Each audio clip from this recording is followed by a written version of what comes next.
E agora, vamos ao nosso giro de notícias. Lula é o candidato com menor rejeição entre os eleitores. Pesquisa Poder Data divulgada hoje mostra que 38% dos eleitores não votaria em Lula para presidente em outubro. Índice 6 pontos menor do que na última pesquisa. O candidato mais rejeitado é João Dória, com 62%, seguido de Jair Bolsonaro, com 51%, e Ciro Gomes, com 49%. E pastores lobistas do MEC foram recebidos no Palácio do Planalto pelo menos 36 vezes no início do governo de Jair Bolsonaro. Depois de decretar sigilo na agenda, o Gabinete de Segurança Institucional atendeu uma determinação da Controladoria Geral da União e divulgou encontros. O pastor Ayrton Moura visitou o palácio, incluindo o gabinete da Casa Civil, 25 vezes. Já o pastor Gilmar Santos esteve por 10 vezes no Planalto, 2 delas para se reunir com Jair Bolsonaro.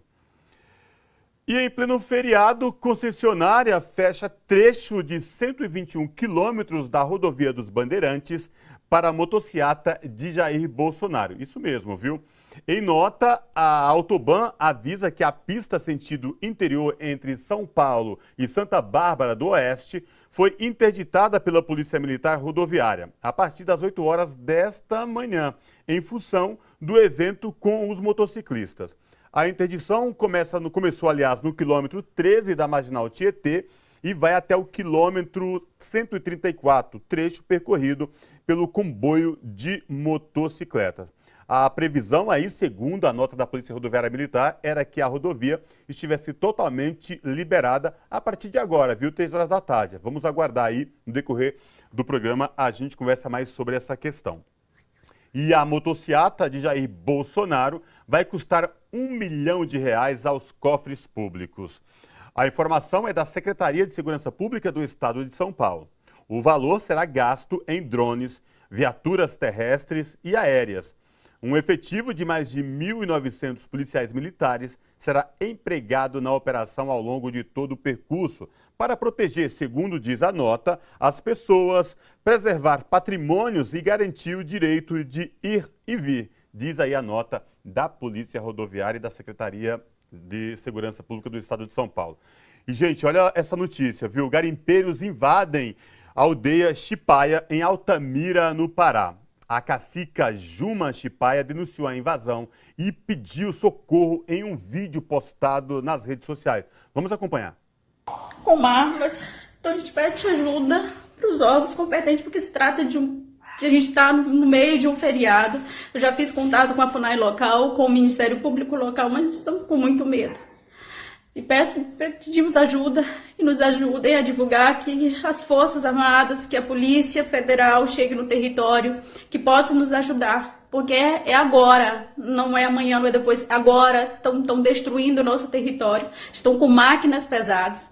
E nós não sabemos o tipo de armas que eles têm. Trataram meu pai com muita violência e agora os outros estão descendo para tentar um diálogo, mas não sabemos como que vão ser recebidos. Então, por favor, nos ajudem. Nos ajudem. Esse depoimento desesperador só mostra mais uma vez o quanto os povos indígenas, povos tradicionais, vêm sofrendo com violência dos garimpeiros, inclusive, como a cacica bem falou, com violência física contra as pessoas. E os garimpeiros continuam próximos ao território Chipaia. E, gente, para comentar essas notícias do dia, já está comigo o Fernando Brito, que é jornalista e editor do Tijolaço. Boa tarde, Fernando. Prazer falar contigo. Seja muito bem-vindo. Tudo bem, Cosmo? Estamos aqui nós dois trabalhando no plena Sexta-feira Santa. Mas, olha, quando a gente ouve essa moça falar, vale a pena. É sabe? verdade. É importante que a gente esteja sacrificando aquele vinhozinho, o bacalhau para quem pode, não é todo mundo que pode mais, mas o bacalhau para quem pode. Vale a pena sacrificar, porque a gente vê a comoção dessa moça, sabe? É uma gente que nós tomamos a terra dele, nós tomamos o país dele, e agora nós estamos tomando a casa deles, as choças onde eles vivem, a poder de trator, derrubando os troços todos. E num governo que só estimula isso. Na verdade, quem está fazendo isso são os queridinhos do governo, os garimpeiros ilegais, gente que vai saquear a terra né? E que está transformando essas pessoas simples, indefesas, que não têm nem a quem recorrer, né? Em vítimas sem saída. Né? É lamentável que o Exército Brasileiro, que já teve figuras como o Marechal Cândido Rondon, esteja dando suporte a uma crueldade dessas, a uma monstruosidade dessas. Olha, fazerem isso com os povos originais do Brasil, os originários do Brasil, é pior do que comprarem 35 mil comprimidos de Viagra, prótese peniana. É pior, porque não se trata nem de estar dando um privilégio a alguém, está sendo tirado das pessoas o mais básico, que é seu próprio lar, a sua própria palhoça lá onde eles vivem. Mas vocês estão tendo aí em São Paulo um feriado atípico, né? Ganharam de presente um engarrafamento de 53 quilômetros. Fernando, por essa, os paulistas não esperavam, porque num feriado santo, sexta-feira da Paixão, muitas pessoas pegam a estrada pela manhã, outros aproveitam para se divertir no feriado. E veja só, aqui em São Paulo, aos feriados, a Avenida Paulista é fechada para lazer, para caminhada. E no entorno fica um pouco de trânsito, mas tranquilo. Rapaz, hoje pela manhã, até pouco mais agora do meio-dia, estava insuportável andar aqui no entorno. Aí a gente descobre que é por conta de uma motociata do presidente Jair Bolsonaro, que se estende do quilômetro 13 da Marginal até no quilômetro 134 da rodovia dos Bandeirantes. Ela não se estende. Sabe por quê? Eu fiquei curioso. Será que era tanta gente assim? Será que tem tanto Peter Fonda no Brasil? Não, Fernando, quando a gente fala se estende, é o trecho de interdição, né, da polícia, o trecho de interdição. O G1, ao dar notícia dos 53 quilômetros de engarrafamento, publicou uma foto aérea de toda a motociata. Toda a motociata. E aí você vai medir aquilo ali, usando as referências que você tem do terreno, o ônibus, a largura da pista, etc. e tal, e você descobre que é uma coluna de mais ou menos 250 metros, 200 a 300 metros, né, de extensão. Tem 4 mil motocicletas ali, 5 mil motocicletas. Quer dizer, se fosse uma manifestação em pé na rua, ia ser uma coisa ali meia boca, quase um fiasco. Mas a motocicleta ocupa espaço, principalmente porque ela está em marcha, está em deslocamento. Sim. Então, aqueles 250 metros estacionados, na hora que você estica no movimento, dá 1,5 km, 2 km, parece uma coisa descomunal. E para servir para quê? Para servir para quê? Era uma aglomeração para as pessoas ouvirem um discurso político? Era uma reunião para as pessoas ouvirem discursos, saberem de ideias, saberem de projetos, de propostas, o que já seria até ilegal, tendo em vista que não começou a campanha eleitoral oficialmente, não é possível fazer comícios de candidato. Não! É para fazer uma demonstração de força, e uma demonstração de força ilegítima, porque está misturando religião. Oficialmente, essa manifestação é um acelera para Cristo. Nós transformamos Jesus Cristo em motociclista. Na verdade, ele cabelo comprido, barbudão, etc. Deve ser mesmo motoqueiro, né? Deve ser da turma do Hells Angels. Transformamos essa manifestação em tese religiosa num ato político de campanha, deixando as pessoas em pleno feriado, em um feriado religioso, privadas de fazer o que elas fazem em São Paulo, que é sair da cidade e ir para o interior, visitar os parentes, visitar os amigos, visitar as pessoas que ficaram longe quando migraram para a capital. Então, é uma coisa que, francamente, eu acho, do ponto de vista político, as pessoas que ficaram presas nos 53 quilômetros de engarrafamento devem ter dito, em relação ao Jair Bolsonaro, palavras muito diferentes da mito, entendeu? Do Deus acima de tudo, do Brasil acima de todos. Eu acho que foi um tremendo tiro no pé, a repercussão deve ter sido péssima entre as pessoas da própria classe média, que pega o carro para viajar, né? Já paga um pedágio caríssimo. Aliás, Cosmo, você sabe se essas motos pagaram pedágio ou não? Pois é, muito bem questionado, viu, Fernando? Porque não se sabe exatamente isso. Agora, imagine você ficar parado no começo de feriado. Aqui, o nosso colega do estúdio aqui falando que não. que as motos não pagam pedágio. É isso mesmo, Fundão? Falou que moto não paga pedágio, Fernando. Agora, imagina, agora toda a estrutura com equipamento, polícia militar, a estrutura de apoio. Imagina o recurso total gastado por nada, né? Esses recursos que poderiam ser muito bem servidos aí para saúde pública, para ajudar, enfim, vítimas. Eu vou te dizer uma coisa, assim, uma manifestação de recalcados assim, nem se fosse de graça. Vamos falar exatamente sobre isso. Vamos falar exatamente sobre isso, porque você chamou no início do programa a pesquisa Poder Data. Né? E é muito interessante, porque essa pesquisa foi revelada em fatias. A primeira fatia foi comemoradíssima pelo Palácio do Planalto, porque o Lula ficou com a menor vantagem já obtida durante esse ano de 2022 em relação ao Bolsonaro. Teriam sido 5 pontos de vantagem. A segunda fatia da pesquisa um pouco explicaria isso, porque mostrou que, em função daquelas derrapadas que o Lula deu na semana retrasada, tocando na questão do aborto, com um conteúdo correto, mas com uma forma desastrada, que dava a impressão que ele estava propondo a legalização do aborto no governo dele, o que nem seria o caso, porque essa é uma decisão legislativa e judicial, não é uma decisão do Poder Executivo, que essa declaração pudesse, de fato, tê-lo desgastado no segmento evangélico, que representa hoje mais ou menos 30% da população. A pesquisa Poder Data indicava uma queda de Lula de aproximadamente 7 pontos nesse segmento e uma subida do Bolsonaro em relação aos evangélicos na faixa de 10 pontos. Que resultaria, no final, nesse crescimento de 3 pontos que o Bolsonaro apresentou. Mas ocorre um fato interessante, que eu chamei a atenção já ao comentar o primeiro resultado. É que o Lula não abaixava. Sim. Ele tinha 40 e 40 permanecia.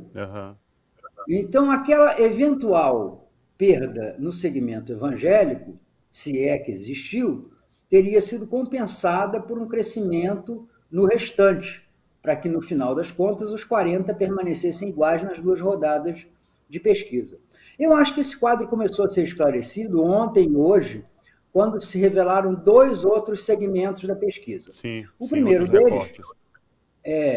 deles foi a avaliação do trabalho de Bolsonaro no governo, em que a reprovação, isto é, o ruim e péssimo, cresciam de 50% para 53%. E o ótimo bom, embora esse número já seja incompreensível, mas o ótimo bom permanecia nas 2 pesquisas em 29%. Portanto, houve uma ligeira piora da avaliação do governo Bolsonaro. E isso, naturalmente, tende a corresponder num reflexo eleitoral de piora dos índices de candidatura. Mas hoje a coisa foi mais evidente. O Lula, que nas demais pesquisas se mantém na faixa de 42% de rejeição, e no Poder Data tinha 44%, cai 6 pontos, que é muito acima da margem de erro. A margem de erro é 2%, ele caiu 6 pontos na rejeição. Portanto, significa que houve um movimento significativo de aceitação da sua candidatura, que baixou essa rejeição que você mencionou aí, de 38%, a menor entre todos os candidatos. Bolsonaro, que pelo número geral teria melhorado, manteve exatamente o mesmo em matéria de rejeição, 51%. Portanto, 1% a mais da metade do brasileiro repudia Jair Bolsonaro e diz que nele não votará de jeito nenhum.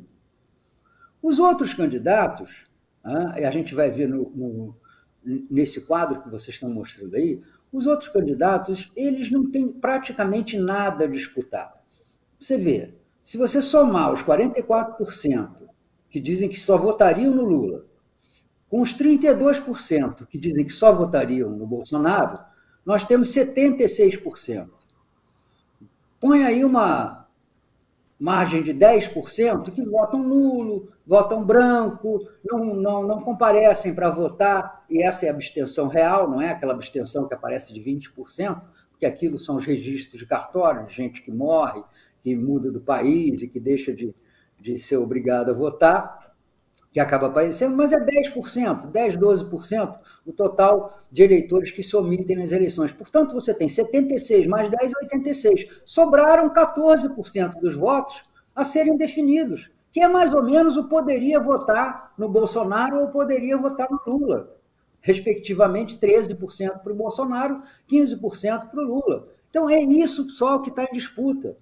O universo da chamada terceira via, centro democrático, ou lá que candidato se vem a inventar, é esse. Ele vai brigar por 15% dos votos que não estão solidificados, não estão cristalizados entre os dois principais candidatos.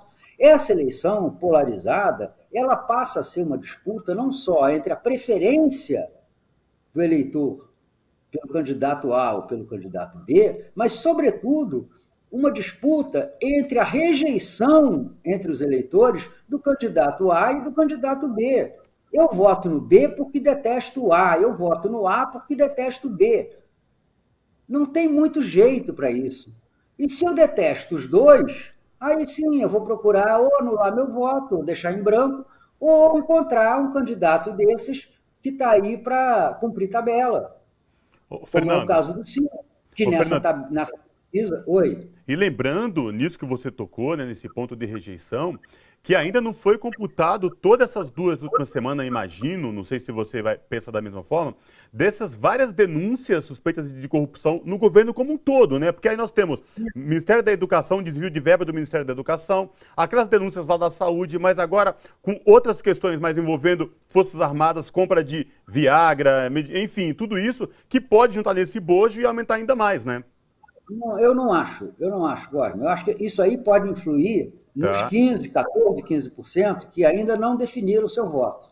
Agora, nos votos que estão cristalizados, em que o eleitor diz, vou votar nesse, esse é o único que eu voto, a coisa está muito sólida. Bolsonaro, entre os eleitores de Bolsonaro, 90% diz que não mudará o voto de jeito nenhum. Entre os eleitores do Lula, 83% dizem que não mudarão o voto, nessa mesma pesquisa Poder Data, não mudarão o voto de jeito nenhum. Então, quer dizer, este eleitor está determinado, a não ser que seja roubar pirulito de criança na frente das câmeras de televisão, e olha que nós não estamos nem numa situação que a gente possa dizer isso, que isso vai fazer alguém mudar de voto, né? Porque o eleitorado do Bolsonaro, sobretudo, ele está completamente fanatizado. Se você repara, essa pesquisa do Poder Data, nesse quadro que você mostrou aí agora, diz que 32% dizem que Bolsonaro será o candidato em que ele pode votar, o único candidato. Pois o Bolsonaro já atingiu esse patamar. O Lula tem 40%, mas 44%, quer dizer, 10% a mais, admite votar no Lula. No Bolsonaro, é 0%. As pesquisas espontâneas e as pesquisas estimuladas, no caso do Bolsonaro, elas tendem a bater no mesmo número. São aqueles e não mais que aqueles.